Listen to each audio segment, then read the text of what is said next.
Today on Playing Display, we'll be reviewing the Kingpin for Marvel Legends. Here we go.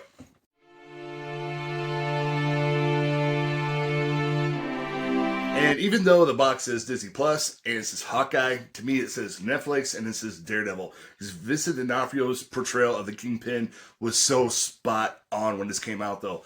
I was totally hooked as him as a villain, and he did a great job too. It's not just the fact that he looks similar to like him though, but the mannerisms and everything like that. So I had to get this figure though, for sure.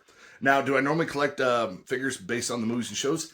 Not really, unless he actually did a damn good job. Vincent D'Onofrio, like I said, did an amazing job, so I'm glad to have this version of it in my collection. This is a Marvel Legends with windowless figures, though. Like I said a couple times, I'm not a big fan of it. I don't like how the artwork is on this side, but this is still a great portrait of the Kingpin. But for the most part, I like seeing the figure, what's inside. A lot of times you can see the condition of the figure, Hawkeye Studios. Now, this is part of a Build-A-Figure line, but I did not see his name in here, so kind of curious to see what that brings out, though. On the back, though, you gotta look at all the accessories you get, though. And just get 2 sets of fists and a cane. So right out of the packaging, this is a really good head sculpt right here. The detail on it's really good. For a bald person, you don't really expect a whole lot of detail, but you see some age spots on his face here and there. I mean, this is like a really good scan of him, though. The rest of the figure is minimal, but does that hurt the overall toyetic feature of it? No, because you know what you're getting with the Kingpin. He doesn't really have a lot of bright colors to him. The fact he's wearing purple pants is kind of like a throwback to, I want to say, like the earlier versions of him. And on the back, though, really nothing a whole lot special that sticks out. The Kingpin only came with 2 accessories, mostly a set of fists. I only put 1 fist on right here. On his left hand, I went ahead and put his cane in here with a diamond up front. Now, the cane fits, for the most part, fairly well. It has to really kind of hold there in the center. You can't really kind of hold it long or that, but for the most part, it's not perfect by all means, though, but it fits in there good. I like the fact he does have his cane. It's just something you don't really see him with too often anymore. And really, my only concern I have with the face, I mean, this does have a lot of great detail, but the more I look at the box and the more I look at the figure, this has more resting sad face look to it versus, okay, let me show you.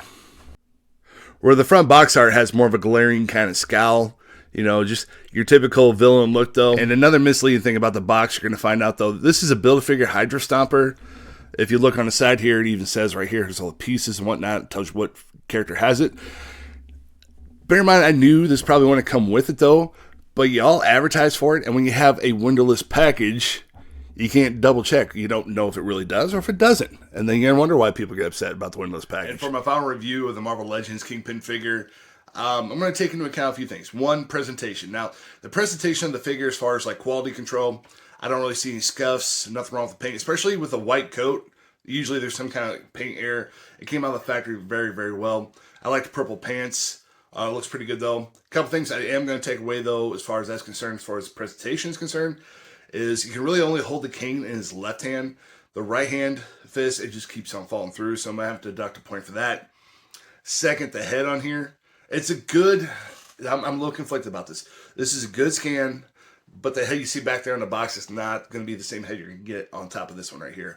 I think if anything, something fell through, it'd be nice if maybe a Hasbro would send out a resculpt head of what you get on the box is what you get here. Because this doesn't really have, like I said, he's got a resting depression face here, and it just feels like you got to give him some Zoloft or something to make him happy, or just, I don't know. Not too pleased, so I'm going to deduct only 1. I would deduct 2, but this is really good head scan too. So we're going to take 2 points of presentation off for most accessories and the head, though. As far as pulsability is concerned, though, it's really, really, really rough, though.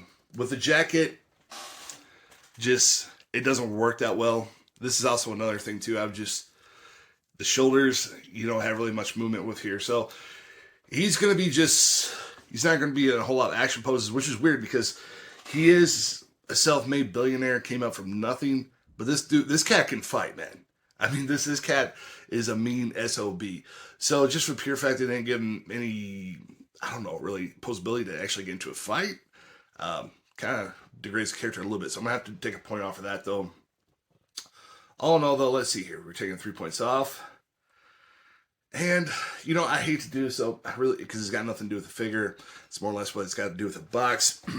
But if you already know about the whole Build-A-Figure part where it's missing, then I'm not going to take a point off. I would take a point off if I was upset about, but, you know, Hasbro, you got to go back to the the window boxes. It really helps out collectors though. But all in all though, a 7, not bad considering he doesn't have really a lot of color to him.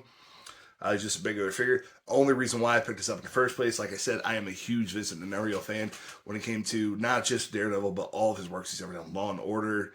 I mean, he's been in a ton of great movies. The man is an underrated legend, in my opinion. So, very cool to have in the collection. And thank you guys so much for sticking around to the end of the video. Always feel free to leave a comment. I will always answer back. Feel free to subscribe if you'd like to. Until then, guys, y'all take care.